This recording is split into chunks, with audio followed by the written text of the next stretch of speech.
Are you the fanatic we're looking for? Welcome to the Mrs. R Relevant Daily Draft Podcast, brought to you by The Draft Professor. The Draft Professor is the only interactive and dynamic mock draft simulator. Dynamic means that the picks from one mock draft will influence the players that team selects in the next mock draft. This can be done with a first-round challenge. This can be done with a second-round challenge. This will be done with any mock draft from the Draft Professor. In addition, the Draft Professor has rank players functionality, allowing you to rank players and build your own big board and then compare your board to that of other users at the Draft Professor. In addition, the Draft Professor has draft a team functionality. This allows 2 or more users to snake draft a team of 22 players from the rookie pool, and then you can debate which players you like at which position and why. Thank you for tuning in to this podcast. This episode will begin shortly. Well, welcome to the Mrs. R Relevant Daily Draft Podcast, and welcome to Quarterbacks Week.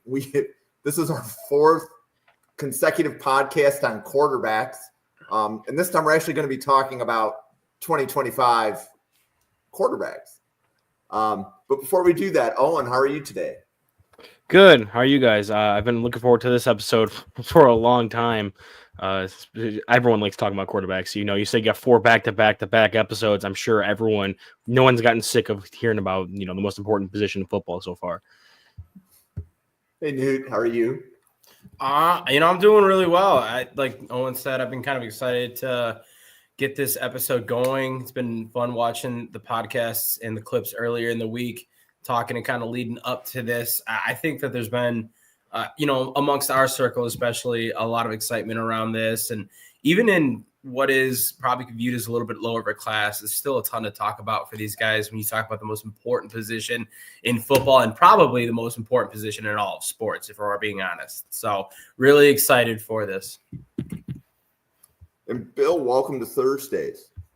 I know it's good to be here on Thursdays. I got to spend Tuesdays with you, Jim's, talking some signal callers to kind of lead into this one. And I'm excited. Everybody knows that, Cleveland, we've gone through 40 quarterbacks since 1999. So if there's anyone who's well experienced in the verbiage of signal callers, it is me living in my factory of sadness. So I'm very excited to talk some quarterbacks and hopefully give some hope to the folks living in Ohio.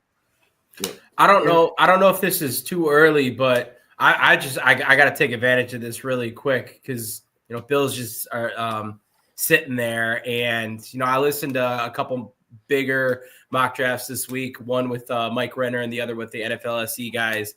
And they had 2 very different takes on the Cleveland Browns. One went Shedeur, the other went Travis Hunter. I'm just curious if Ward's off the board at number 1. Bill, as we sit here today, what are you thinking about that pick? So if Ward's off the board at number 1 right now, give me all of the Abdul Carter shares that you've got, because you and I were on a podcast where I said he should go number 1 overall. Yep, Abdul you said Carter with the and Myles Patriots, Garrett. correct? Yeah, with the Patriots. So Abdul Carter and Myles Garrett will feed families for the next 7 to 8 years. I love it. Abdul Carter currently murdering Notre Dame single-handedly right now. Yeah. So I'm glad he was able to play. Yeah, we have that. The same thing happened when we scheduled the podcast when the Packers played on a Thursday night. So there might be a few distractions during the podcast with the Penn State Notre Dame game going on at the same time. And again, I want to confirm with everybody, Ryan Sparks and Bill Sparks, same last name, but no relation at all. Correct. Yeah. That is correct. Other than Ohio football and NFL draft, that's the only thing that we're related on. Do you need any more connection than that? I mean, that might as well be as close as blood at some parts of the United States. So, yeah. And definitely want to give Ryan a shout out because Ryan was active in the chat. We had a podcast 2 hours ago, and Ryan was active in the chat on that one, and he's back. So he is the fanatic that we're looking for. But But we're going to kind of kick our quarterbacks week off with a bang, and that is Cameron Ward from Miami. So, Owen, you want to tell us what you see in Cameron Ward? Yeah, I've actually been on the Cameron Ward train now for 3 years. I was a big fan of his ever since his first year at Washington State after transferring there from Incarnate Word. So I've actually, I don't know if went back and checked this, but I think Cameron Ward is the player who I have the single most games watched. I have I can count this. I have 9 or 10 games of film watched, full breakdowns of him. So I've been following him ever since I thought he could have came out after that first year at Washington State and been a decent selection. So Cam Ward, 6'2", 220 to 225 range. He's built thick. You're not really worried about his weight there. I think he's built in more of that modern quarterback role where he has some athleticism, a smooth release with good arm talent, able to attack with different arm angles and do some of these more special type of throws that we've seen some of these more modern NFL quarterbacks that you're really looking to take in the first round are able to do. I think he's worked well in a couple different offenses now that he's bounced around from Washington State, Incarnate Word at a lower level competition. He was a stud, threw for 1 million yards and just really tore it up there. I think what I've seen, because I've specifically been following him for a few years now. I've seen some evolution in his game. One of the things I've really liked has been his maturation as a passer and handling pressure, moving through the pocket. At Washington State, it was really a big issue of his where he was more fanatic and wanted to get the ball out quickly. And if he held it for too long, he started panicking and looking for bigger plays and not really able to take kind of the profits in the passing game. So I do think, and why I think the draft board falling the way it did is kind of concerning for me when it comes to Ward as my top guy, which he is he didn't really play a lot in the pro style offenses, and he's going to be one of these guys similar to kind of looking at what the Titans of the first overall pick, how they had Will Levis, who you have these raw talents and these abilities to do some of the prototypical things you want from a quarterback coming out of college, but is still a little bit more raw when it comes to the processing, playing with anticipation and timing. And that's what a lot of Ryan Callahan's offense is in Tennessee. So Ward is somebody who's going to have to come in, has a bunch of physical talent, but is a little bit off for me personally, when it comes to being ready to come in and execute in multiple different styles of offense and be that kind of multiplier on an offense and get the ball in the right guy's hands immediately. Cool. Nude, what do you have? So I know I'm going to be opposite of Owen and Bill. I was actually a lot cooler on Cam Ward, even through the early part of the season. I thought that last year, especially, there was nothing that really stood out about him. I really didn't see a lot of the things that I want to see in an NFL passer. And then going into the early part of this year, it might have just been kind of me trying to push back against the hype a little bit. But as I started to watch more and more tape and get a chance to really, really check him out and see a lot of those elements that make him not only a good athlete, but a good quarterback, I really did start to come around. And that's why I have him number 1 on my quarterback board right now. Full transparency, I'm still a lot lower on him than I would be quarterbacks in other classes. I don't have a true first-round grade on him. But I think that there are a lot of things that he brings to the table where he does have the ability to be an NFL starting quarterback. So this isn't, when we're talking about this quarterback class, this isn't 2021 bad, where we're talking about the Kenny Pickett's and the Malik Willis and Desmond Ritters of the world. I think that this class has a little bit more juice than that. And I think one of the big reasons is Cam Ward. While he might not have a first-round grade for me, like I said, he's got the ability to be a starting quarterback. It starts with that athleticism. We've seen the modern-day NFL quarterback start to translate into this both, run and pass type player. The two people that are probably leading the MVP race right now, or at least 2 of the 3, are going to be Josh Allen and Lamar Jackson. And if you look at that, they're doing as much to affect the game with their legs as they are with the pass. Now, I think Cam Ward is more of a scrambler. I don't think he is a designed run type of guy. Not that he can't be. I think he's got the athleticism too, but I think he hurts you more when you let the pocket open up a little bit and he's got a little bit of room to wiggle. I think he is good enough passer where he can move out of the pocket, still make those throws downfield off platform if he needs to, but he can also just kill you with his legs. If he gets any bit of daylight, he's going to break that for a 10-plus yard run. Like it's, he's just waking up out of bed, and that's the first thing that he does. A couple things that I have for negatives for him. I think he does need to improve that decision-making skills. There were a couple times this year where he put Miami in a tough spot because of some of those decisions that he made, whether it's hanging out in the pocket a little bit too long. I think he feels pocket press really well. I just don't think he has enough of that. I don't want to say maturity, but enough of that experience to know, hey, it's just time to get rid of it and not play hero ball. I think that there's some times where he thinks that he can force something, and the Virginia Tech game did a really good job of exposing him with that. Now it also made a huge hero out of him, which is awesome because you saw another light of him. And then I think he plays a little chaotic at times. I think it kind of comes with that hero ball a little bit where he is, kind of up and down and really trying to do all this where he's maybe trying to stay in the pocket or kind of moving around too much and doesn't make a decision and goes with it, where he's trying to make something last a little bit longer. And I see that where, it kind of an adverse effect. All in all, though, the things that he does bad, he's outweighing them with the things that he does good. One of the things that I really do like from Pro Football Focus, their stats and analytics are going to be those big-time throw percentage to turnover-worthy play. He's nearly doubling his big-time throw percentage as compared to his turnover-worthy play. About 5.7% of his plays are big-time throws compared to the 3% are turnover-worthy plays. And that's going to be something that, for me, he's willing to push the ball downfield. He's willing to use his arm to make those throws. And while he does have some bad decisions, the good throws that he's making are outweighing it. Everything else that Owen said, I absolutely agree with. But those are kind of just some of my first thoughts on him. Bill, how about you? Yeah, so I'm on the Cam Ward train. I've been on it since his days at Incarnate Word. Cam Ward has the best overall arm talent of any quarterback in this class. And when we talk talent, I'm talking strength, I'm talking release angle, I'm talking elasticity. He has it all. The big thing that I also love about him is he's got the Kobe Bryant gene. He's got the ice water in his veins. Look at that comeback that he led against Cal. He was not rattled. He was not shaken. Now, we won't talk about how that comeback was started in part because of him and his ball security, which is a big negative for me. 8 fumbles in 2024. He's got to learn to hang on to that ball.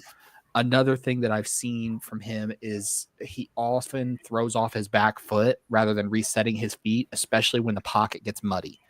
But Owen and Newt hit the nail on the head with everything else. For me, Cam Ward is my QB1. This is a guy that I would take in the top half of this draft. But when you compare it to 2024, even, we'll talk about the 2024 class, obviously, he would have went QB4 in that class for me. But this is still a top guy in this class. I think if the Titans take him at 1, there's no problem with that. My comp for him is a little bit of a throwback, more of a physical runner, but had that same arm talent, that same ability to create. Donovan McNabb in his time in Philly. That same arm angle, arm talent, willing to make every throw, a physical type of runner. But the big things is the ball security is a problem. And Ryan called it out in the chat. His throwing motion and his footwork from no pressure to pressure, his mechanics completely break down when the pocket muddies out and it gets under pressure. And I don't know if that's him just feeling the panic and trying to create something from that hero ball mechanism, but it's something that he's got to dial in when he gets to that next level. But if the Titans took Cam Ward at 1 tomorrow, I wouldn't be opposed to it. I have a first-round grade, and he's my QB1 on my board right now. Yeah. So one of the questions that I was going to pose is, Newt, what is your definition of a first-round grade? First-round grade for me is a day one start, a bona fide day one starter, plug and play in that system. And I think it gets – when you talk about a quarterback, it does get a little bit muddier. I think that all in all, like rookie quarterbacks should sit. And that's just a philosophy of mine. But when I'm looking at that, I'm looking at their talent level as compared to the other quarterbacks in the league. Like Caleb Williams is a first round pick. He was a blue chip prospect for me last year. He's a player that I absolutely see as being kind of like fitting that day one mold. Cam Ward, he's not that for me right now. I don't see him as an immediate plug and play. I think that there are some things that he needs to clean up, a little bit from the technical standpoint, but a lot from the decision making and learning in an NFL style system. Okay. And Bill, what's your definition of a first round grade? A definition of a first round grade is, can his traits exceed his tape? So can the traits and the measurables and the things he brings to the game, do I see that on the tape, and can he bring it to the NFL field? So when you look at a guy like Cam Ward, obviously that arm talent that he's got, that athleticism that he's got, if I bring that to an NFL franchise, is it something that's going to translate to game days? For me, it's, can the Jimmy and Joe exceed the X and O? And that's how I define my first round grade. Got it. And Owen, what is your definition of a first round grade? Yeah, mine's kind of similar to Bill's, is that I factor in a lot. I have 10 different, and we'll talk about this more when we do our grading episode a couple weeks down the road here on Thursday. But I have a lot of different grading categories, 10 specifically curated at each position. And those grading specifications are split between like potential and raw talent versus where they are as a player when it comes to like IQ, or like with quarterback specifically, there's a lot more of those when it comes to like decision making, processing, mechanics, and their footwork and arm mechanics are split up differently. So for quarterback specifically, I don't really use a multiplier. I know we were talking about your position value multipliers last week. I haven't been able to find one that accurately makes me feel comfortable with where I am once I apply that to it. So I kind of have to like vibe that one out. So like, for example, Cam Ward for me he's balanced between like the lowest round one grade I can give and the highest second round grade I can give. So he's like right in that border of a first/second grade for me. And it's because he grades out so highly in stuff like physical talent, as well as he has some of those more intangibles traits that makes you want to take him. You think he could start a little sooner, but I think specifically the top end intangibles are going to hold him back from playing like year one, especially in a system that's going to require him to do a lot more of these timing things and rhythm and processing through deep reads and deep 7-step drop, read through the defense, go one side of the field to the other and back again.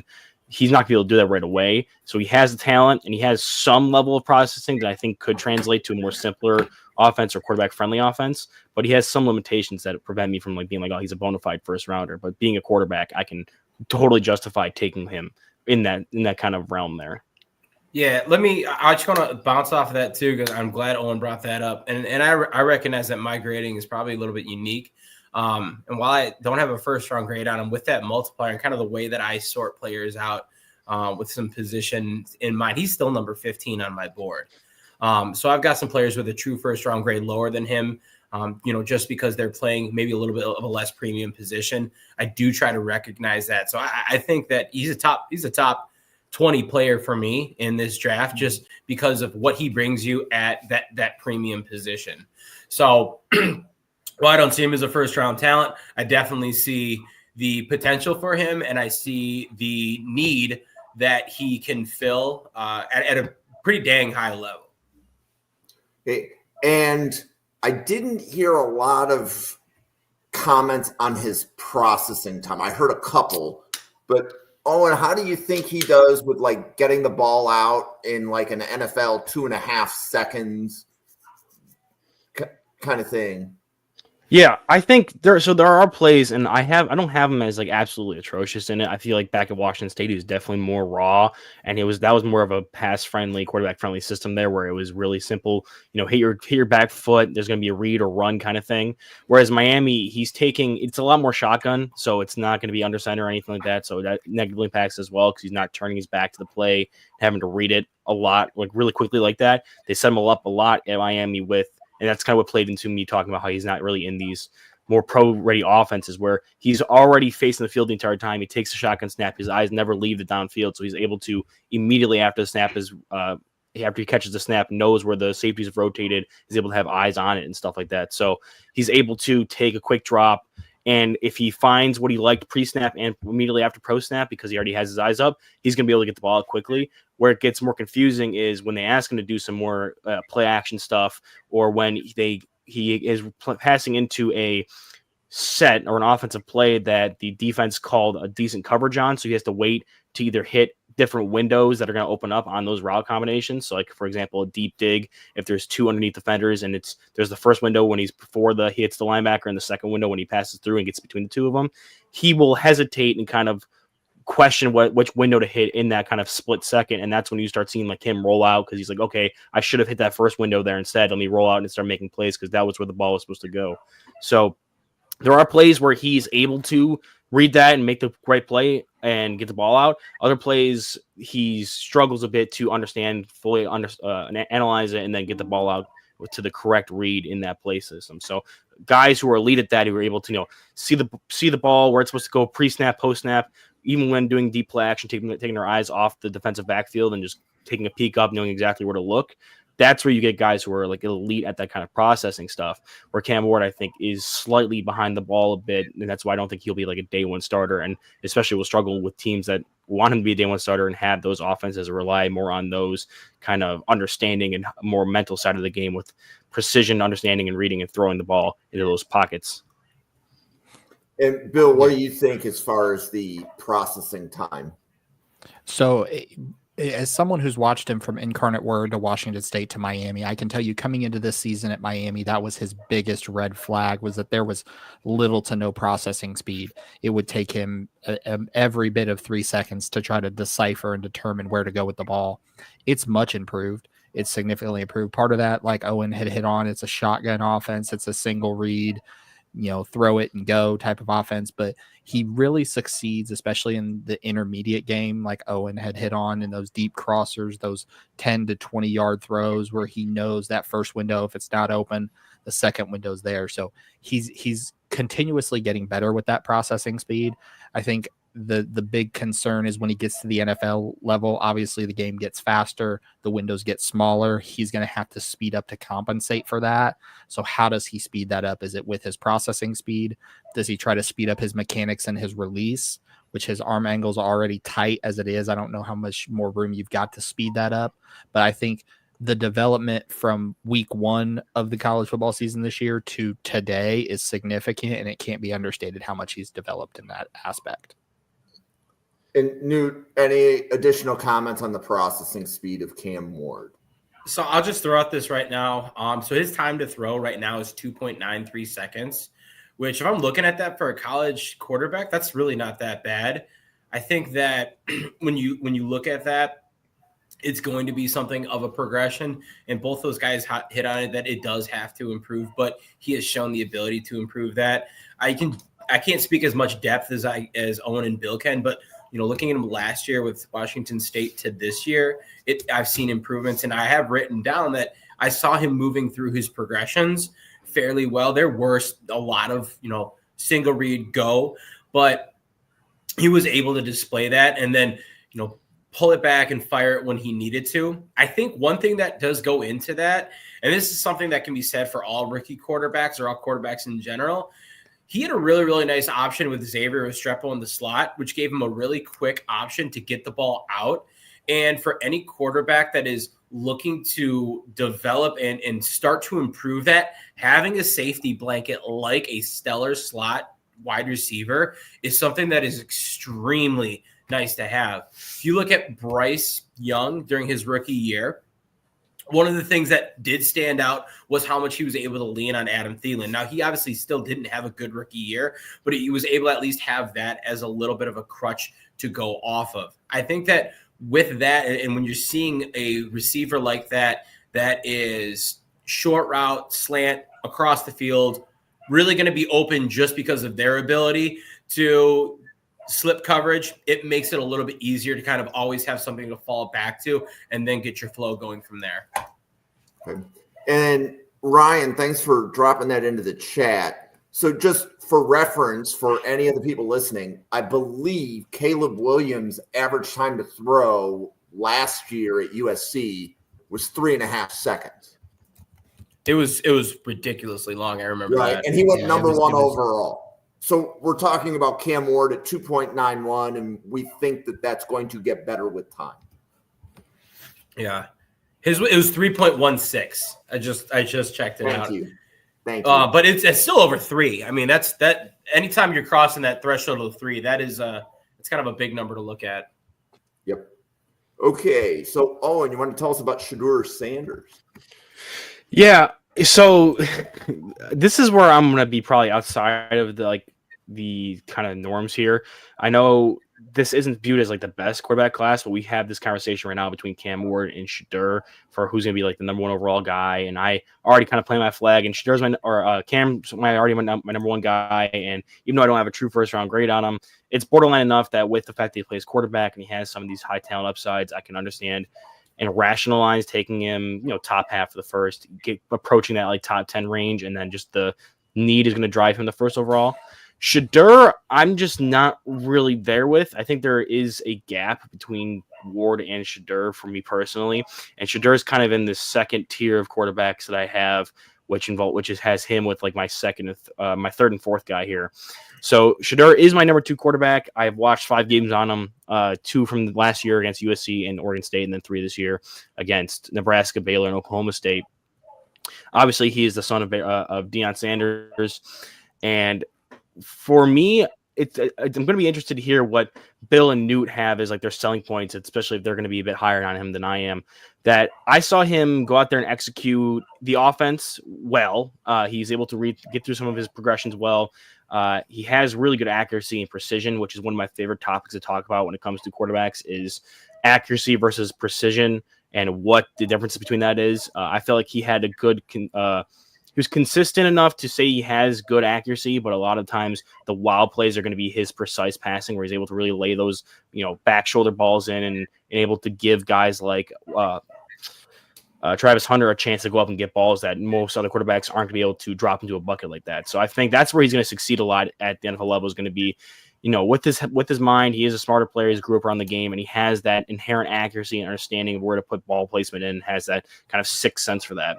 He does have some athletic upside that I do like. I don't think he's particularly like super twitchy, but he can move. He's not a statue, and he's able to take care of the ball, kind of like what Ryan just dropped in the chat there with his 1.1% turnover worthy plays.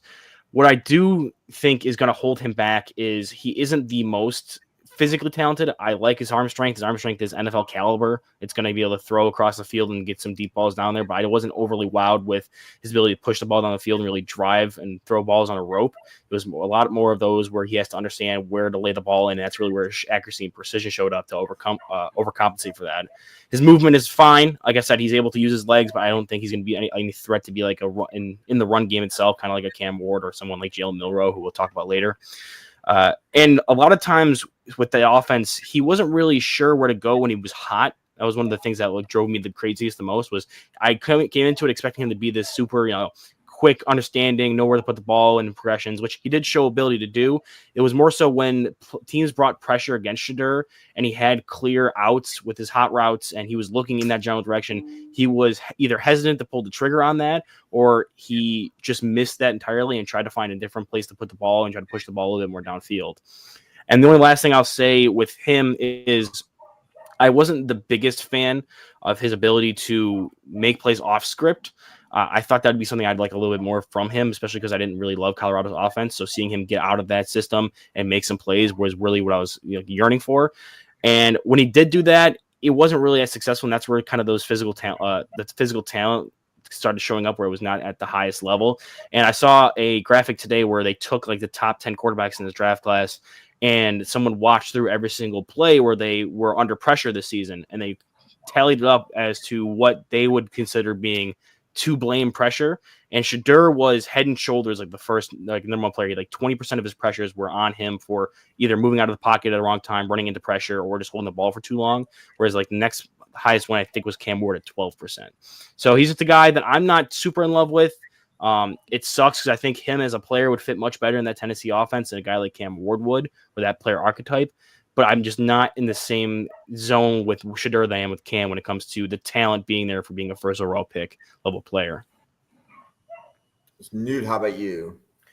So I'm going to probably be pretty close to Owen on this. I was a lot higher on Shedeur.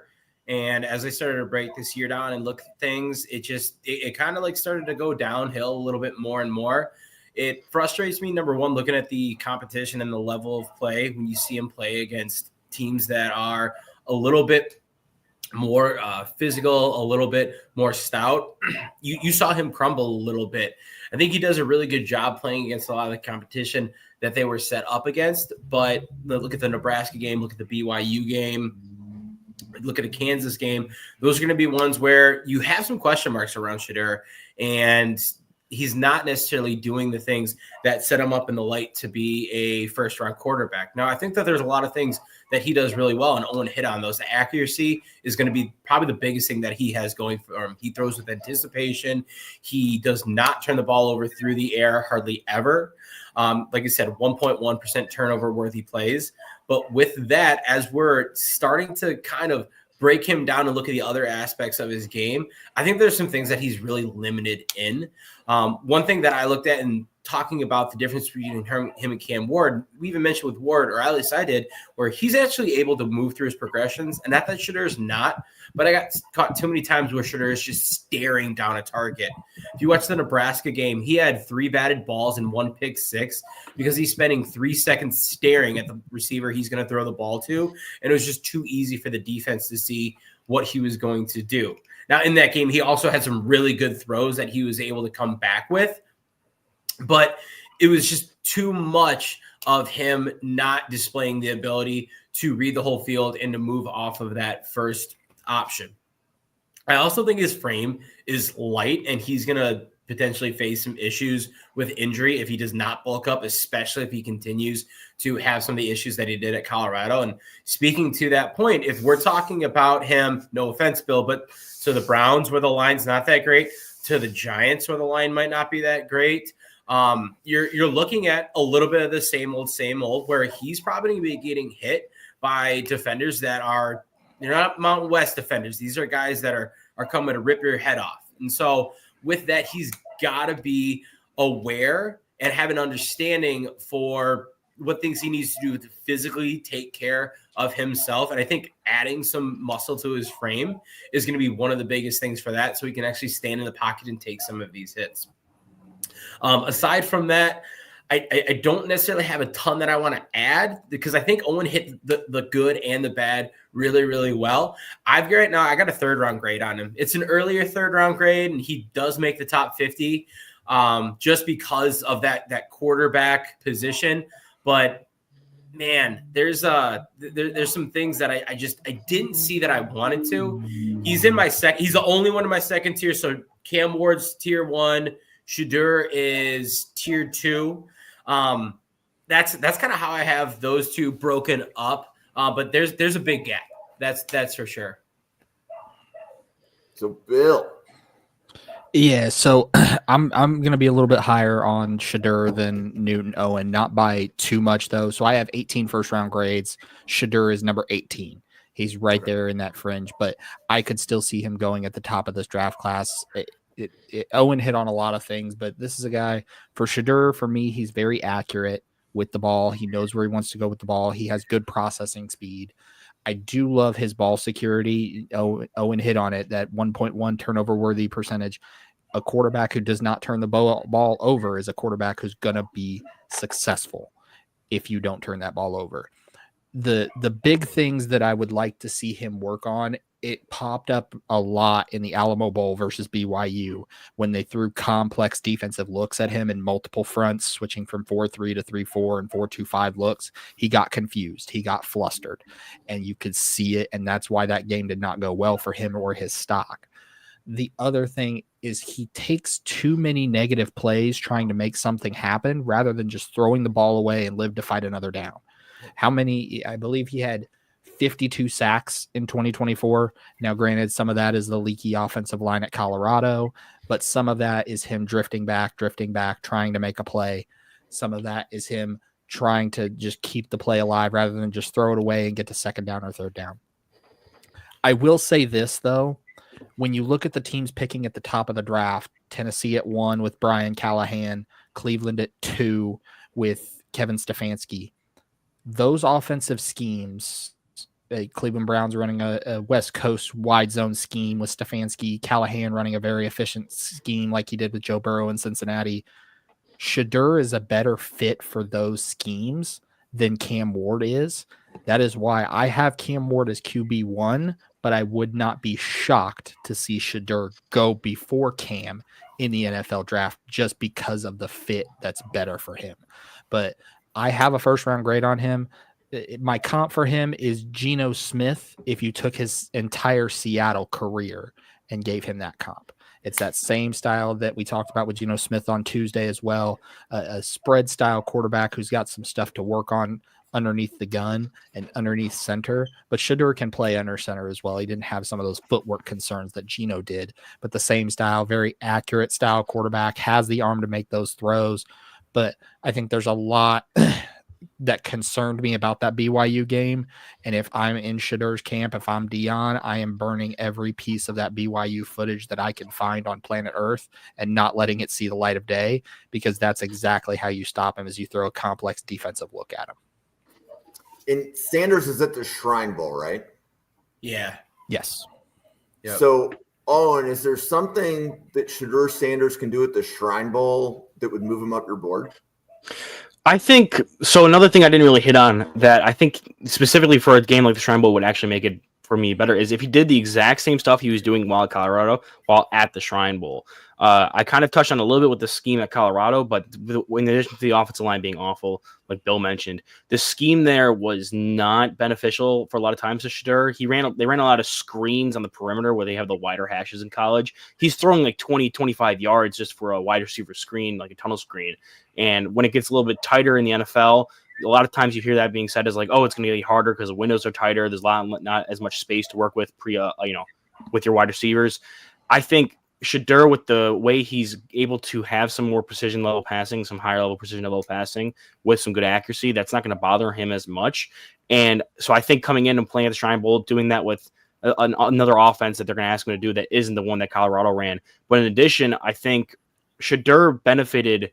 It was too much of a positive to have Travis Hunter as a wide receiver for him to be for me as a prospect. A lot of the plays where I got infuriated that he ran away from his hot look that he's supposed to hit right away, or if I saw a play where he could have hit a different route, he was throwing it up and throwing a beautiful ball to Travis Hunter. But for a player like him, he had, I personally think, way too many completions on balls that are like that. So like I would get mad at him not going through the correct process of getting the ball where it's supposed to be and as well as it should be.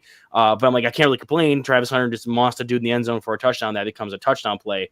But I think when you get to a game like the Shrine Bowl or in the NFL itself, you're not going to have such a talent disparity between probably the number one overall prospect in this class in Travis Hunter, who's able to just bully these 19-year-old corners in the Big 12.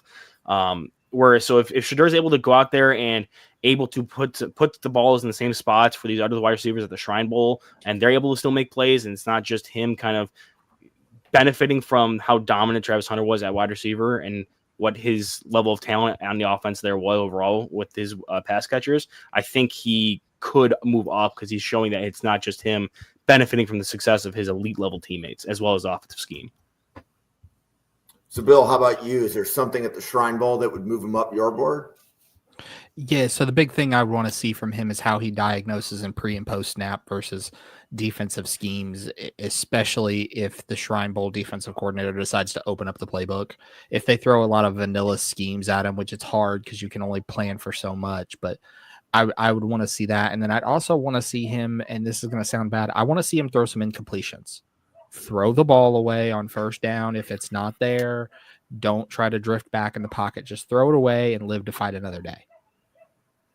And Newt, how about you? Anything he could do at the Shrine to move him up your board? So I'm going to push back a little bit. And right now I'm going to say no because of the kind of the things that we talked about. And there are two things that I look at where I don't know if the Shrine Bowl can answer it for me. I know what he's good at already. He's a stellar passer. He had an adjusted completion percentage over 80%. I think that one of the things that these all-star games do is allow you to show how your arm talent is and how accurate a passer you are. I already know he's good at that. What I think he's not good at is the decision-making and the processing.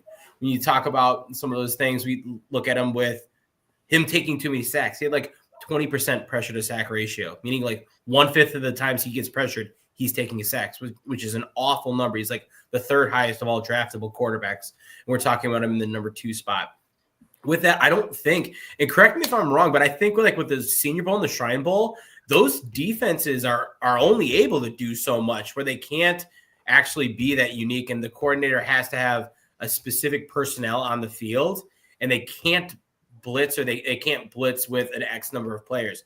So I think he is going to see a lot of those vanilla looks because those defensive coordinators are handcuffed just by some of the limitations that the bowl director sets up, which is, I think, ultimately good because you get to see a lot of the skill positions play and the counter side of that with coverage that you see from cornerbacks.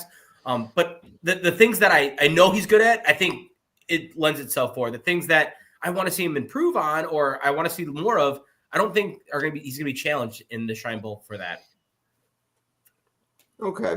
So before we move on to our next quarterback, why don't we pause for a quick commercial? So, Owen, you want to tell everybody kind of who you are and how they can find your content? Yeah, so I run the Twitter on the screen. You can see the Weekly Huddle podcast. I also have a YouTube channel, not very active. I'm actually co-streaming this one right now to the YouTube channel over at my place. We had a couple concurrent viewers.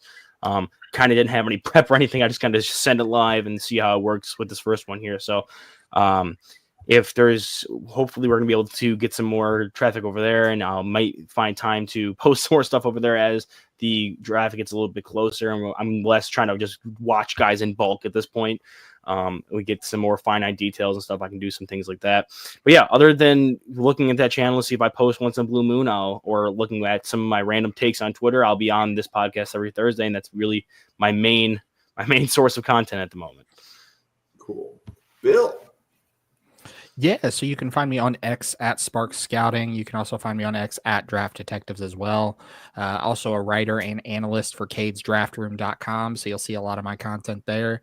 And then, of course, spending every week with Jim here with the daily draft content here at TheDraftProfessor.com as well. Right now, currently on Tuesday, Thursday, Friday, sometimes Wednesday, sometimes Monday. Sometimes I spend more time with Jim than he spends with his own family at some points.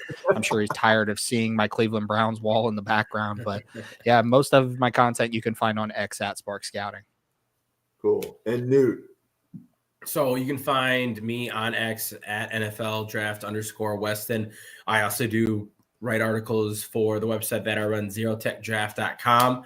In all reality, though, a lot of the things that you're going to find are going to be right here on this podcast and some of the ones that I've done with Jim, with Draft Professor. If you guys don't already, go to YouTube.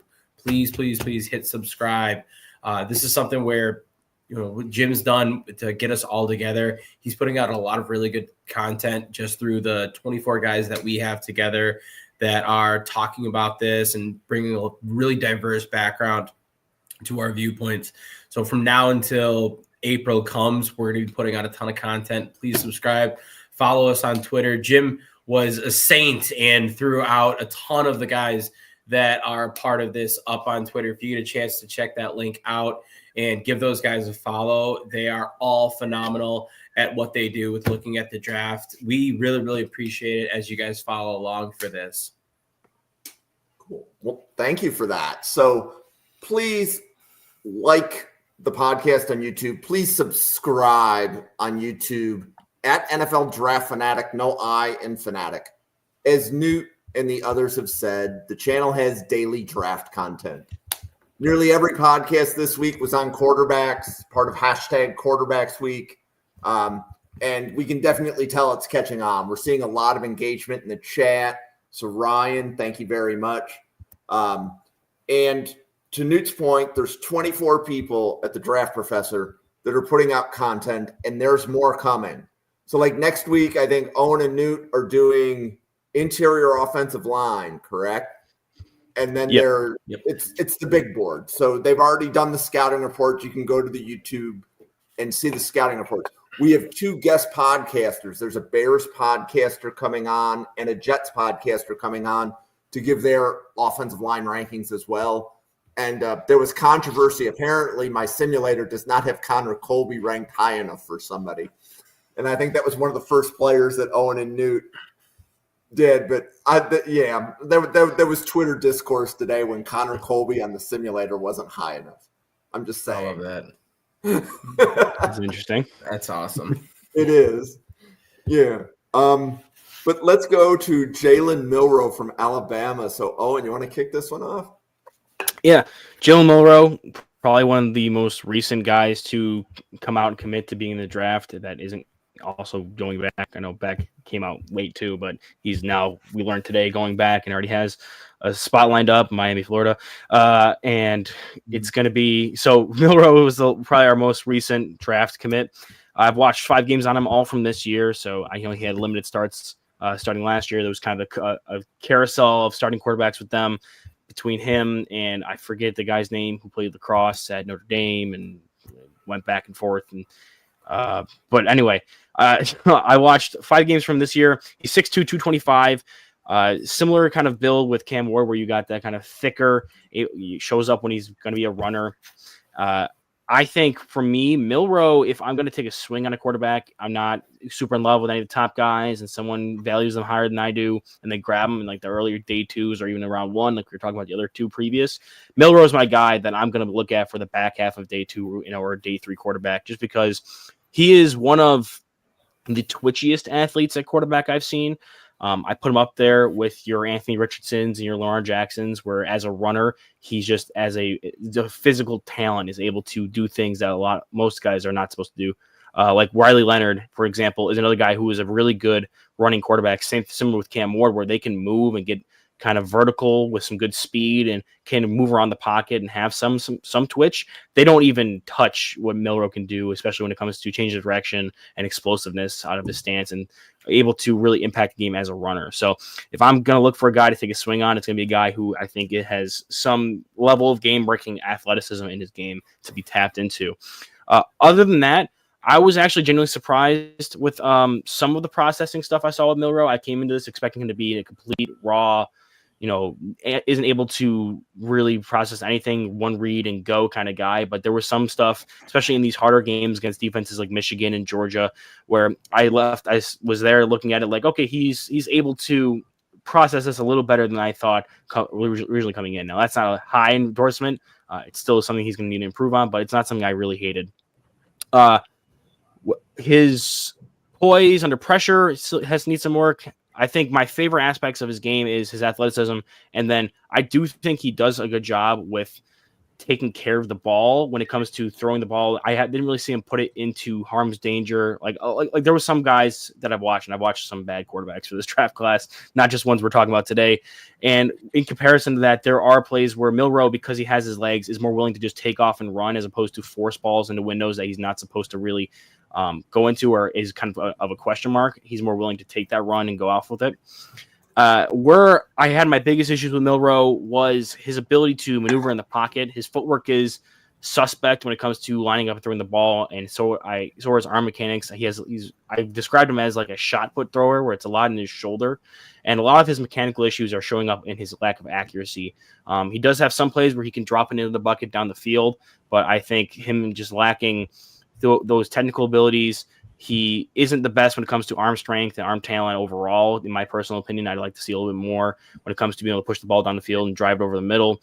And when he has to maneuver a pocket, he gets real muddy, starts to panic, has to get out of there, and it also negatively impacts it. There's so many times where gets a bit of pressure and he's able to step up in the pocket. Instead, he just runs out, or he tries to throw it completely. His upper body's off platform of his base when it doesn't have to be. If he just slid up or was able to slide and keep his eyes downfield, he'd be able to keep his feet under him and get a ball out more accurately. So I think that's something he's going to have to clean up a lot. And like I said, he's going to be more of a day 3 guy. I have a 4th round grade on him. I do think he has some stuff that it's going to be draftable. You're going to draft a guy for the talents he does have, but he doesn't have any top end arm talent for me personally. And there's some stuff with mechanically and just overall with getting used to being under pressure that I think needs to be worked on when it comes to drafting him as a quarterback who could potentially start in the NFL. So Newt, how about you? So I've got Milroe in that tier 3 where it's him and Dart together. And I was going back and forth between the two a lot, and we'll talk about Dart in a little bit. But ultimately, I have Milroe ahead of him because I just still think that there's so much potential for Milroe. We didn't see it this year, and I think it's the story for every quarterback in this class not named Cam Ward, where Ewers, Beck, Sanders, Milroe, all of these guys had a ton of expectations going into this year, and the consensus was, well, just show us you can grow, show us you can improve. And none of them really answered that. Ward was the one that was able to do it, which is what elevated him to where we are now. But with Milroe, there's something about him where I cannot quit him.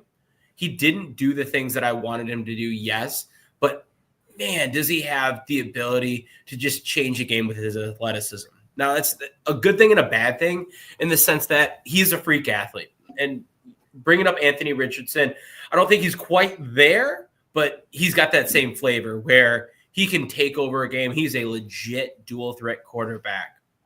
I think he has a lot to work on as far as the passing game. I actually don't hate his arm talent as much as Owen. I think he's got an adequate amount where he's not going to be a detriment there, but there's a lot of technique that he needs to clean up. And I know that Owen was saying that, where he's got to figure out some of the mechanics and he's got to be better, and that will ultimately help him. And that's why I have him as a third-round grade, a really low third-round grade, but still in that day two kind of area where I think he's got that raw talent, that raw ability. He's got that athleticism that can just completely wreck a game.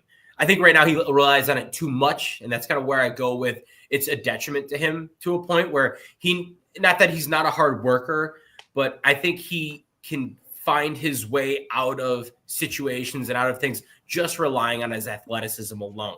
There's a lot of things that Alabama does to scheme runs for him, but he'll also scramble and make plays happen with his feet, sometimes good and bad, because of the athletic ability that he has. I think he's shown the ability to have a really solid demeanor in terms of big moments. When you look at that Georgia game and what he was able to do once Bama got down, where he was able to come back and really look that Georgia defense in the face and fire some passes downfield to ultimately get Alabama on top of that. It showed that. But there's a lot of things with him that's just been inconsistent. And he needs to clean that up. He needs to continue to work on his throwing mechanics while understanding how the NFL game works. If you draft him and you really want him to be that guy for you, please, please, please, dear God, do not start this guy year one.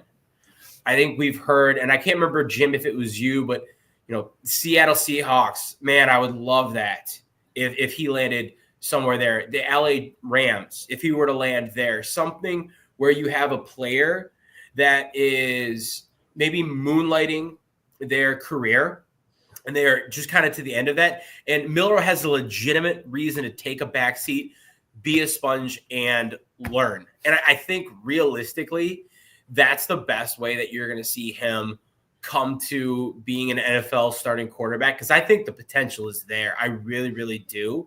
But there's going to have to be a lot of things that have to happen correctly in order for that to come to be true. You just described the New York Jets and the Miami Dolphins. Yeah. Owen, I'm glad that made you smile. I'm torn whether or not I would want to see him in a Jet or Dolphin uniform, because I do think that highly of him as an athlete. But man, they might have, especially the Jets might force him in a little too early. Bill, what do you have on Milroe? So I'm gonna throw out a couple of takes here to start, and then I'm gonna dive in. So first off, Jalen Milroe is going to go in the first round of the NFL draft just with his freaky athleticism and that arm strength and talent. I think that he's going to go in that first round, and he has the highest ceiling of any quarterback in this class, in my opinion. Dart's right there, right behind him, but he's that high ceiling guy. Yeah. Number two, he's going to be a Cleveland Brown. And I hate to say I was going to ask you, is Cleveland going to draft him, grab a vet, sit him for a year, and then just have the Jalen Milroe show? That was like going through my head. Yes. So, and the reason I say that is to break a little bit of news. Cleveland Browns interviewing offensive coordinators yesterday and today. They interviewed Tommy Rees as their first interview, his previous offensive coordinator, which he had his best year statistically under. So, my bet for Jalen Milroe, and Newt kind of already hit on it, is you need a guy bridge first year, whether you get like a Jameis Winston or your Kirk Cousins or your Jimmy Garoppolo's of the world that start for a year or two and he sits behind you, because he is as raw as gas station sushi, folks. This is a guy that cannot see the field in year one in any stretch of the imagination, but he has the athleticism. He has the arm talent. I think he has adequate arm strength. He shows flashes. He flashes a lot on tape, especially when it comes to those deep and intermediate throws. My comp for him would be Vince Young, but a little less athletic and a little bit better passer. And I think that some team is going to fall in love with him. If I were an NFL GM, I would start right around pick 20, right around the playoff teams. If I'm sitting there at the top of round 2, Cleveland, the Giants, the Jets even, and I don't take a quarterback in round 1, I'm doing everything I can to get up into the 20 to 25 range. Take him in the first round, get the 5th-year option to help him develop, because this is a kid, if you start him year 1, he will be out of the league by year 3. He's just raw, not ready. I got a question then. You're Andrew Berry, and you've made it very clear that with your first round pick, you are picking Abdul Carter. Yes. We get to somewhere in the mid-20s. Are you moving up into the first round? Are you trading up that second round pick? You're going up to get him? Go up to get him. And it helps that Cleveland has an additional 3rd round from Buffalo in the Amari Cooper trade that you can use ammunition to go get him. But if he's there at 22, 23, 24, go up, get him, walk away from the first round with Abdul Carter and Jalen Milroe, and you look like a genius and the savior of Cleveland football. Yeah, and usually a 4th round pick at that part of the draft, usually a 4th round pick can move you up about 8 spots. Yep. So depending upon how far back somebody's going, like Brandon Beane has traded a 4th round pick to move up for Kincaid. Yep. And we netted about a 4th round pick when we traded back with Keon Cole. It helps that Cleveland has the 33rd overall pick. So they don't necessarily have to give up that 3rd. They can give up a 4th. But if they go calling and they're in a bidding war for teams with Jalen Milroe, they're going to have to sweeten the pot for that. They could give up their 2nd and 3rd and go get him. But I if he's on the board at 22, 23, 24, you got to go up and get him. Yeah, I got to agree with that. I think like anytime that quarterback becomes the topic of conversation, and we look at draft value, I think you got to pay a little bit of a premium. And I mean, if you're giving up that 2nd, 3rd round pick and you're still walking away with that, I think, and Bill, correct me if I'm wrong, I think you're still walking away with a smile on your face if you're giving up that other 3rd round pick, trading your 2nd pick and going and snagging Milroe. Yep, absolutely. And if you look at it, and Tankathon has this, the Browns have the number 1 overall draft value class based on point totals associated by the Rich Hill value chart, just in the sheer number of picks they have this season. So they can afford to spend to go get Milroe. In a perfect scenario, that Newt, just like you described it, Abdul Carter at number 2, and then you trade back up at 23, 24, and you take Jalen Milroe. You sit him for a year 2, he's ready to roll. Love it. Cool. Anything else on Milroe? I'll have a little bit more on him, but it'll be more so when we get to Dart, because it's kind of in relativity to him as well. Okay, well, I will. I'll say this. I'm going to give Owen the transition he asked for. Owen, go for Jackson Dart, and Newt, we can circle back to you if you want to add anything on Milroe later. Well, no, Newt, you want to say something to prep this up a little bit. I wish you wouldn't have now. Mine was going to be just a quick add-on. I do want to point this out about Milroe. This guy throughout college has shown that like he's got the maturity, he has the character to go in and do these things that we're saying. So this isn't us just like kind of like throwing like darts at the wall and like, if he does this, like he was the William V. Campbell Award winner this year. That's the academic Heisman. That's a huge thing. If you take a look at, what a player can do and what their character shows, there are a lot of things about this kid that it's not as just like throwing theory out there. He has that character and that disposition to do so. So when we're talking about this, it's not hypotheticals. It's things that like this guy shows that he really, really can do if you're putting him in the right situation. That was the only thing I wanted to say. Oh, and Newt, that's a good ad. And I also want to applaud you because I think out of like all of the 24 podcasters, you're the only one that I know that's checking the guy's grades. These guys work hard. They deserve the recognition. Awesome. Yeah. Oh, And all right, yeah. So Jackson Dart. Now, this is the reason why I wanted to tie him and Milroe together was they were originally. I watched Jackson Dart early in the year and wasn't overly impressed with my update. I got a little bit higher on him, and he's safely in that like second tier bucket with Shadur. And I'm personally not. I'm not, and this isn't a topic of conversation for this podcast. But I'm not out on the Quinn Ewers hype. I'm still there with him personally. Now, these are all guys who I have towards the top of the third with grades that need specific situations to succeed, and we'll get into that with Dart. But I originally had Milroe in that section as well. But he's a borderline third to fourth round grade for me specifically. And when comparing that to Dart, I know we mentioned that, or who I can't remember who specifically said it, but when it comes to high ceilings, I think Dart and Milroe are the two guys with the highest ceilings in this draft class for polar opposite reasons. Where I was saying I wasn't the biggest fan with Milroe's arm, I didn't think his mechanics were awful and it really negatively impacted. I think if you can clean up his footwork and his arm mechanics, which is not a small task, it's a big thing to ask for. He would be able to stretch the field a bit more and push the ball down the field and be more accurate.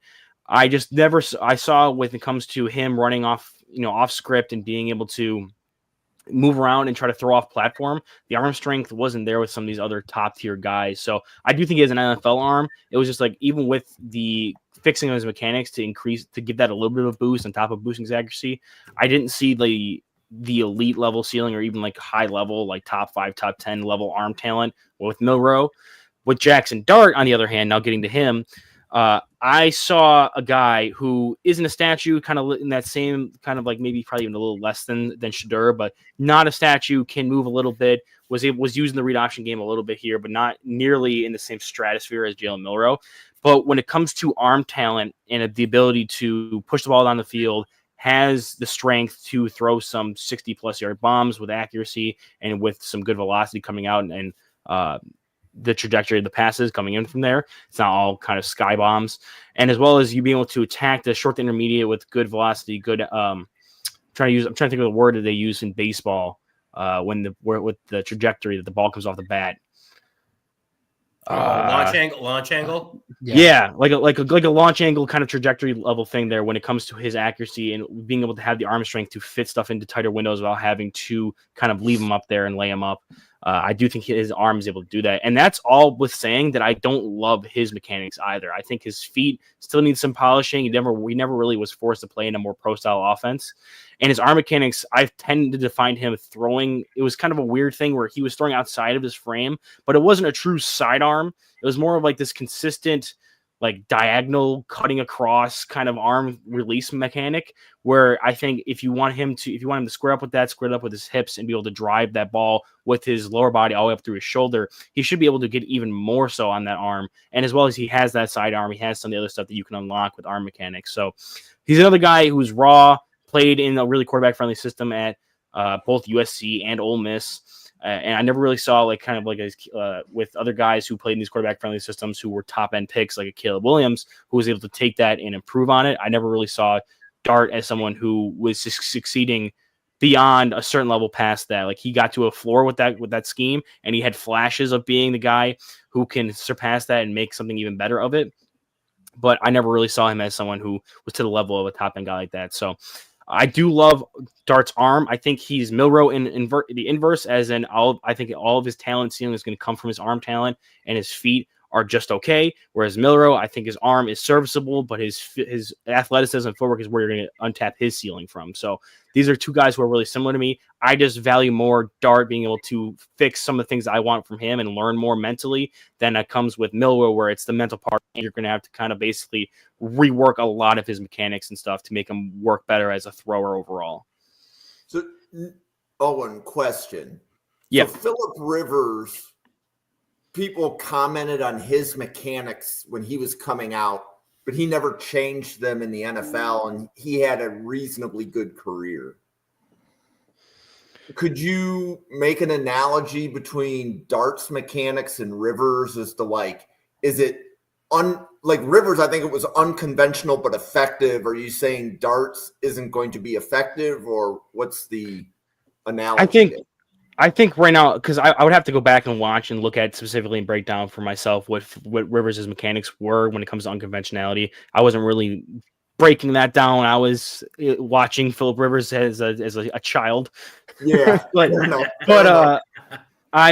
when it comes to Dart specifically, a lot of times, and you saw this with when Josh Allen had to rework his mechanics, he wasn't throwing out of a linear base where he was throwing. He'd open up his footwork, his hips were not into it, his shoulder and elbow were not in a linear line, and that's kind of the thing I have a problem with Dart, where he's able to succeed right now because he does have plays where he can line that up and it's working for him currently. But there are also plays where you can see the ball goes off from where he intended it to be, and he has some balls that die on him, especially like in the screen game. He'll dirt some, and I personally think that he would benefit more from having that, like, slight tweaks. You don't have to come do a complete rework because he has some of the hips and the shoulder mechanics with it, and he has, like I said, some of the sidearm, and it can show that when it is linear, that it's kind of a more of a picturesque or like kind of standard throwing mechanic. It's just when he comes to some of the other throws where you look at and you're like, okay, that one got away from him a little bit. Let's look break down. And this is kind of like, I like watching the tight angle as well with quarterbacks, as in addition to the wide, because I can look at what happens in the wide angle. If something happens and I'm interested to see what happened in that play more in detail, you go in the tight and you can see a better lineup of where they're throwing from, what their base is like, what their arm angle is coming out of that throw. So I personally think, and to answer Ryan's question in the chat here, what's easier to fix between Milrow and Dart? I think Dart's is a little bit is not as drastic as a change, and it's not as negatively impacting him as something as Milrow's mechanics are negatively impacting him at the college level right now for me. Where Milrow, I think his mechanics are impacting him when it comes to accuracy, as well as getting a little bit more velocity on some of these throws. Dart has the arm talent that's able to still get those kind of velocity and trajectory for the balls to come in at tighter angles and ropes more so than Milrow can. And with that having be not as big of a fix, I think that's probably why I'm a little bit higher on Dart than Milrow itself, because I think Milrow has a lot more to go when it comes to, they both need the mental side, but Milrow needs more arm mechanic fix and footwork fix than Dart would need to be able to even reach what Dart's at right now. Yep. And Owen, I apologize for going back to the 2004 draft class. I did not realize Phillip Rivers was drafted that long ago. So yeah, my apologies. I was really grinding the tape as a 3-year-old there. Newt, what do you have on Jackson Dart? So Owen hit a ton of it. I think that right now he's more ready than Jalen Milrow. I don't think he's a day one starter by any means. It's kind of why we're talking about him right here. But I like a lot of things that Jackson Dart does and put out there. And just kind of a couple pieces of background information. I think when we talk about systems, for those that are not like super aware of collegiate differences, especially compared to the pros, there are two systems to me, and there's more than that, but that really stand out. Tennessee's offense is extremely unique in how spread out it is, and Ole Miss's offense is extremely unique in the fact that you're not making any reads, and that's going to be probably one of the, not the biggest, but one of the bigger knocks against Dart is he's not asked to do things in a pro style system. He's playing in a schemed system where players are schemed open, from bubble screens to rubs to anything where it makes it that much easier for the quarterback to get the ball out, it's a huge deterrent for Dart because it goes back to the things that we talk about when we want to see this guy really perform in what is going to be a system that shows that he's able to do the things at the next level. Now, I think what Owen hit on really well was a lot of the things with his throwing and where he's further along than Milroe is right now with his ability to push the ball downfield. I think he layers the ball in all three levels extremely well. Sometimes I saw his deep ball accuracy dip a little bit. He got a little bit too much air under it. But I didn't think it was necessarily a negative thing because he was keeping it out of the reach of defenders. He was putting it in a place where it was safe if he missed. He wasn't going to cause issues with that. I liked his ability to move. I think I liked it more than Owen saw, where I see him as a legitimate threat with his feet. I'm not talking like a true scramble like a Josh Allen, but I think he's got a little bit more wiggle than Shedeur, where he can get out there and he can be dangerous in space. I also like his ability to, as he's scrambling, keep his eyes up. He's looking to make that throw, and I like that mentality from him where he wants to do that. So with him, he's been a riser for me. I've tried to kind of like peel the layers back as we've gotten away from him in that scheme system. And I think if you see the flashes of him where he's asked to do things that are a little bit off platform or they are not on script, I think he's answered a lot of those calls. And it's been a ton of fun to watch him as a guy that, people are arguing is, he doesn't have that pro style background and it's really going to hinder him. Matt Corral is going to come up a ton because of the system that they play in, that Ole Miss offense and the things that go on with him. This is not Matt Corral. This is a completely different player that has a lot more talent, in my opinion, and has a lot better athletic gifts to him. And he's, I think, going to be able to make the most of that. As I kind of break these guys down, he's that last guy that gets a nod for me is I think this guy could be a starter in the NFL. I think that if you look at these top four, those are going to be guys for me that kind of get that nod or that approval. As we start getting down this list more and more into the guys that are going to be talked about tomorrow, that's where I start seeing probably more career backups. But I think Dart really teeters on that line, but that's why I have him in that tier 3, kind of what rounds that out for me. Okay, and Bill, Jackson Dart. Yeah, so Newton Owen hit on a lot of things with Jackson Dart. For me, Jackson Dart is a old school gunslinger, but he doesn't have the top flight arm of a standard gunslinger. He's got an above average arm for me. That Ole Miss offense, Newt hit on it. It's very ISO friendly, single read. It makes the quarterback look good and inflates his stats. So you really have to dive into the tape. But I mean, he can throw on the move really well, especially as he rolls out of the pocket, and he's got, multiple slots he can throw that ball. Jim, you talked about Phillip Rivers for Jackson Dart in terms of a mechanical aspect. My comp for him is going to go even further back than that. My comp for Jackson Dart is Jake Plummer from Arizona and Denver days. That same style of a gunslinger. He's got some mechanical flaws. He's got some really high highs and some really low lows, and that's the same thing you see from Jackson Dart. For every wow throw that you see another wow throw where he's throwing into Ole Miss triple coverage or Florida triple coverage against Ole Miss. I apologize. So for every really wow, he made that throw, there's a wow, he made that throw. So when he gets down to Mobile to the Senior Bowl, I really want to see him outside of that Ole Miss offense. And I know we talked about they're going to be kind of hampered into what sort of playbooks they can install and run. But whatever they're going to install down there is going to be better than what Lane Kiffin's running down in Mississippi right now. And I want to see him outside of that. But I'm with New. I think this is probably the final guy that we could look as a starter in the NFL on my big board. After that, we start looking at backup level guys. Okay, and I believe Dart is going to be at the Senior Bowl, correct? Yep, that is correct. He will be at Mobile. So, Owen, is there anything that Dart could do at the Senior Bowl that would move him up your board? I think, like all the mechanics issues I have, like I said, it's not as severe with Dart as it is with a guy like Milroe. So nothing like that I'm expecting to get fixed, but kind of what Bill kind of touched on. I'd like to see him in some of these offenses that aren't going to be the typical Ole Miss shotgun, easy reads, read and go kind of thing. I'd love to see specifically, to get super specific, him take some deeper play action dropbacks where he's having his back to the defense, has to fake a handoff and then turn around after a 3 or 4 step drop and then analyze it after that and see where he can be mentally when he's challenged with that, because that's going to determine a lot for me whether or not he's going to be able to play at all his first year. He's going to be a guy that the mental side of it is going to hold him back more so than the physical, even though I do think he has stuff he can fix physically. I don't think that's what's going to hold him back specifically from being a starter year one. So if he can go down there, and it's going to be a lot of mental stuff. We know how a ton of coaches are going to be.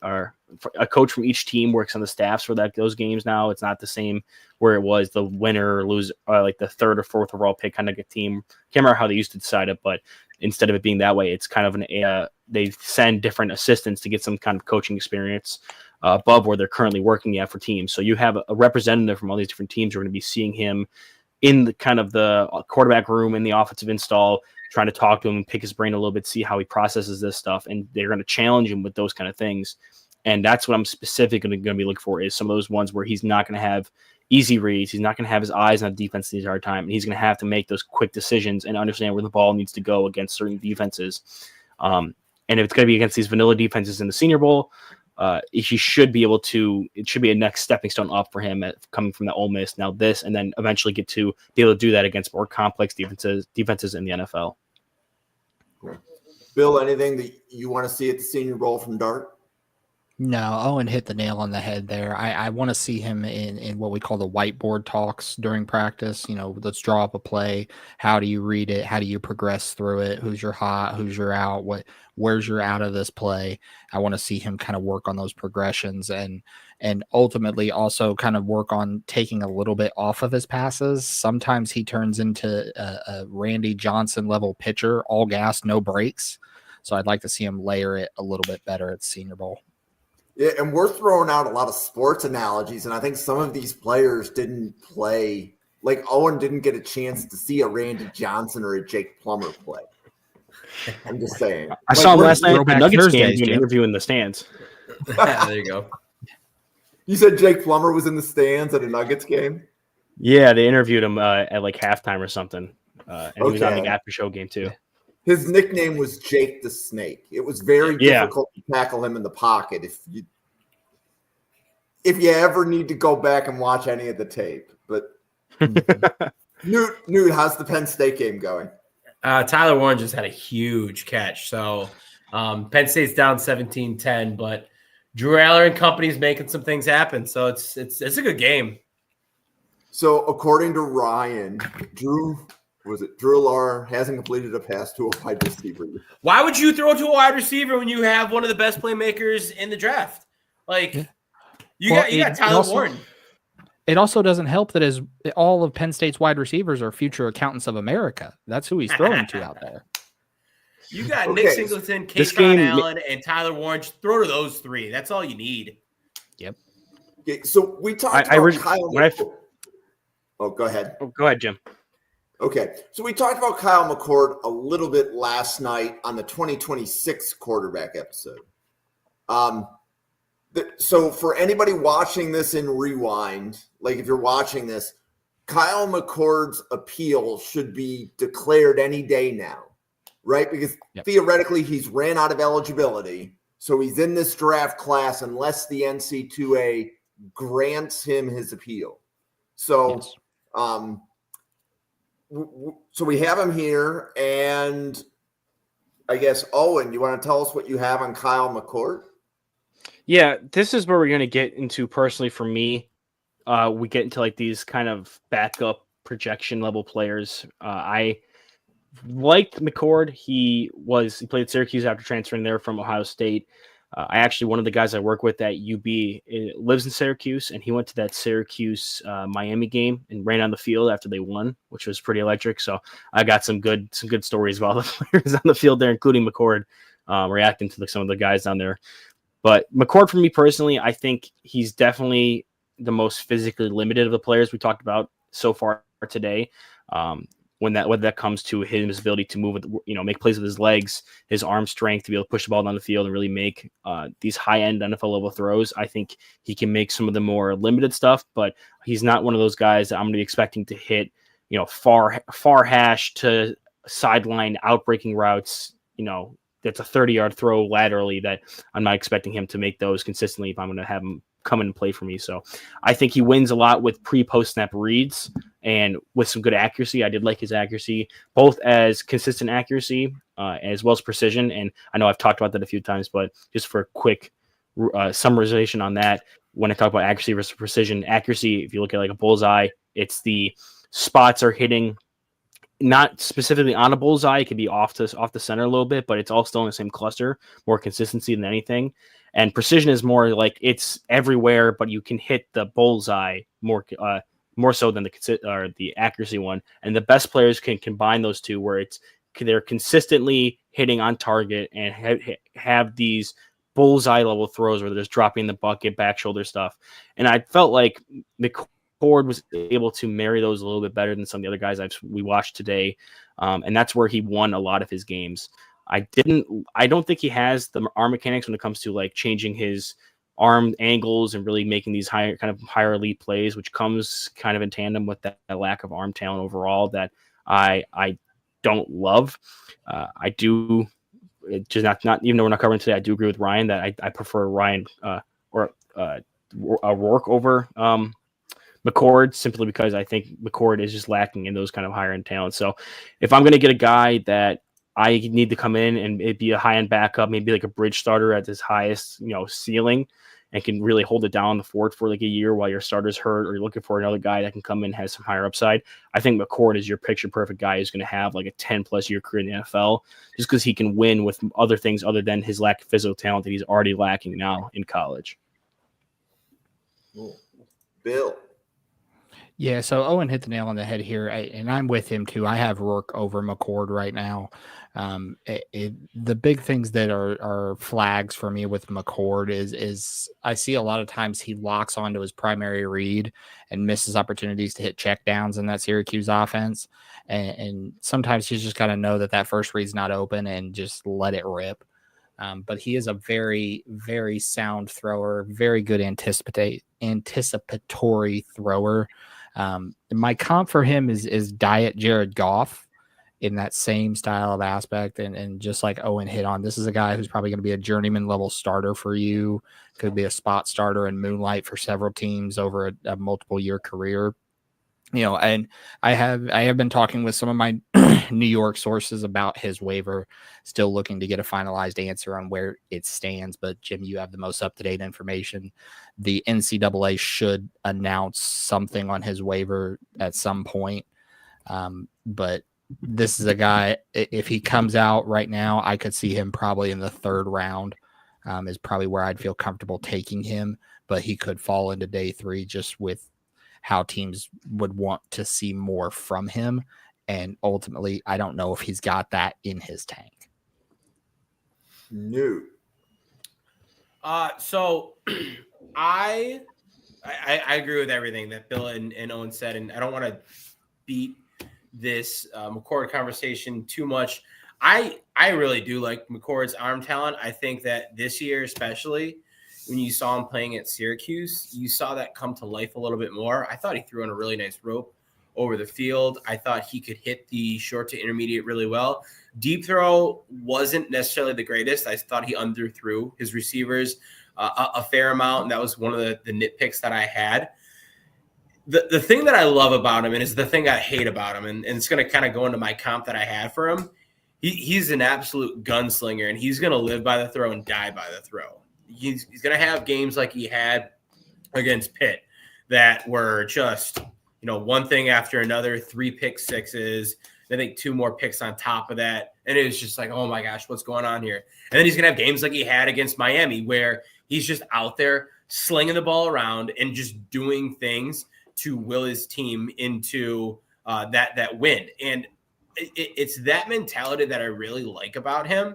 And the fact that he's not scared to let it rip now. I think you've seen a completely different quarterback this year than you saw at Ohio State. It's one that's looking to go out and prove himself rather than just be comfortable behind the amount of talent that he has been paired with.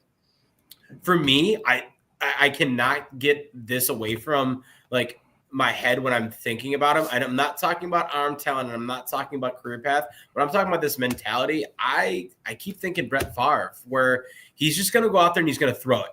And if it works, it works. If it doesn't, he's not going to change it. He's going to go out there and he's going to sling it. And if I'm going to have him as a backup, I want someone that's not afraid to throw the ball. I think that's going to be one of the biggest things that is just, for me, a killer. When you have a guy that the offense completely changes and you're pigeonholed into a specific style of play. I think with McCord, you can say, hey, go out there. We're still going to run this. We want you to do that. And, if it works, it works. If it doesn't, so be it. I think, Jameis Winston has been a really good example of that this year.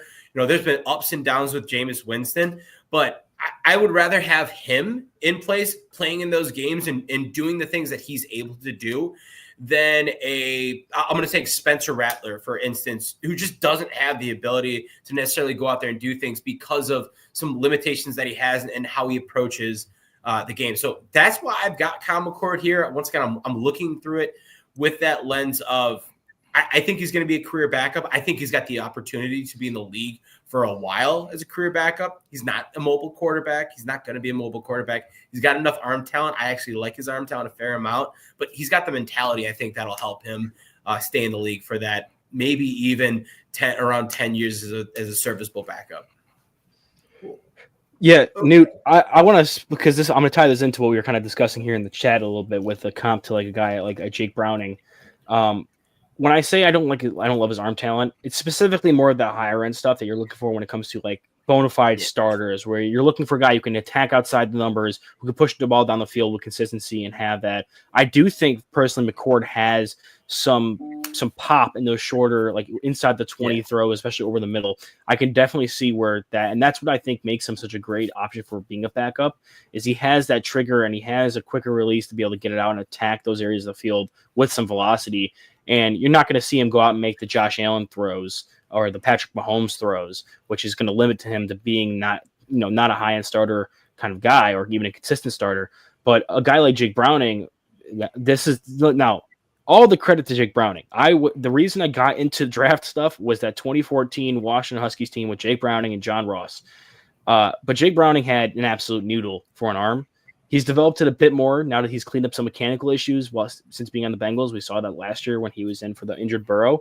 But McCord coming out, I think, is already further along than what Browning was at and just has some more inherent talent. So I would say a guy who has a level of talent that I think even prevents him from being a consistent NFL backup would have been Browning coming out of Washington, whereas McCord, I think, has enough talent to have that as his floor, but he lacks the top end talent throughout the rest of his game to really push him into that consistent starter level. Not saying he can't be a guy like a Minshew or Jimmy Garoppolo, but I do think he can be a consistent backup as like someone who bounces around and just uses that ability to understand where to go with the ball and get better with his processing on the whiteboard and stuff like that to help his starter out. I'm glad that last comment by Ryan made you chuckle, Owen. It's good. It's good to see just personalities coming out in the chat and on the podcast. I have a John Ross jersey in my closet right now, of Washington purple. So I have a question. As I was listening to you guys describe McCord, I was thinking of Ryan Fitzpatrick. How close is that? Because Fitz didn't have the greatest arm in the world. I think for me, I think Fitz was creative and he found ways to be effective.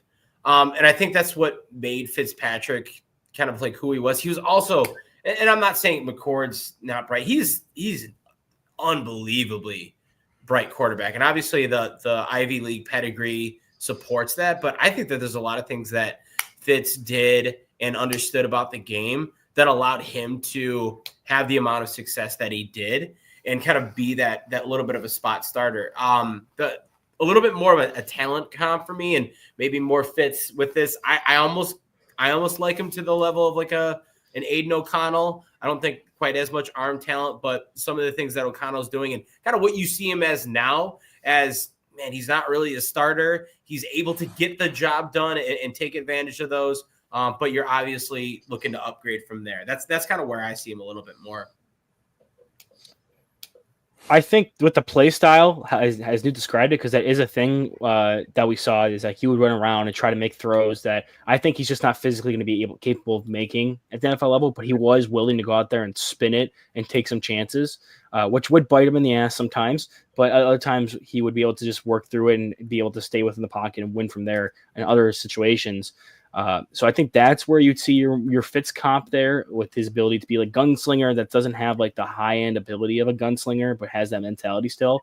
I do think Fitz, especially in his younger years, had a bit more going for him when it came to like arm talent. And I mean, he led the Miami Dolphins in rushing when he was like 37 years old. So he can move a little bit more too than I think McCord can. So I think he's a bit more talented.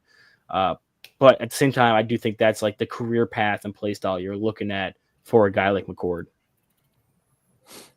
Yeah, no, Newton Owen hit the nail on the head. I think with Fitzpatrick to McCord, I think Fitzpatrick had a little bit more arm talent and a little bit more athleticism than McCord does. I would probably say, if we're going to throw out journeyman quarterbacks, I'll throw my hat into the ring here. I would say probably McCord's probably closer to maybe a Nick Foles, Josh McCown level guy, that has that big arm that if everything breaks right for him, he can win you a game. You can win with him, not because of him, is the way that I would put it with McCord. Jim, okay. I got to bring this up really quick too.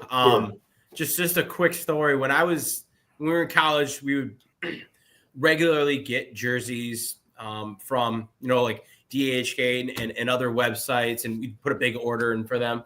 My buddy always loved having just kind of like a really unique jersey. Diehard Packer fan.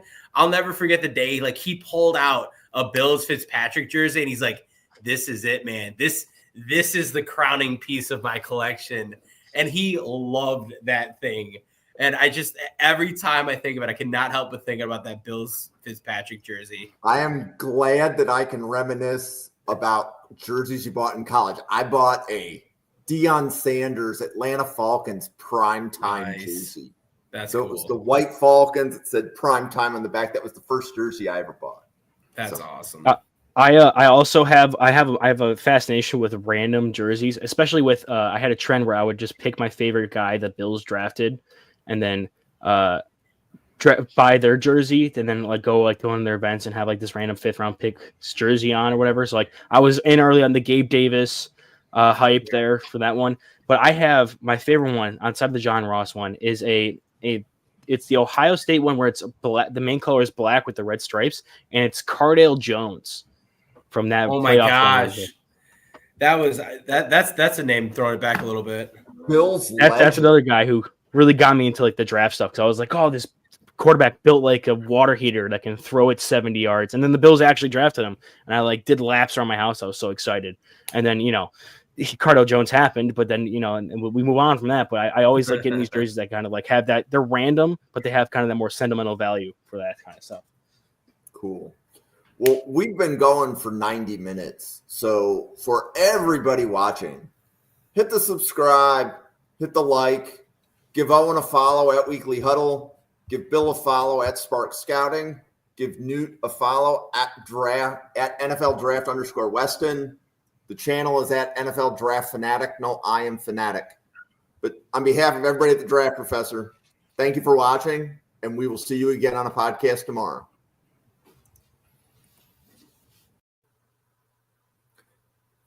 Thank you for watching this episode of the Mrs. R Relevant Daily Draft Podcast, brought to you by the Draft Professor.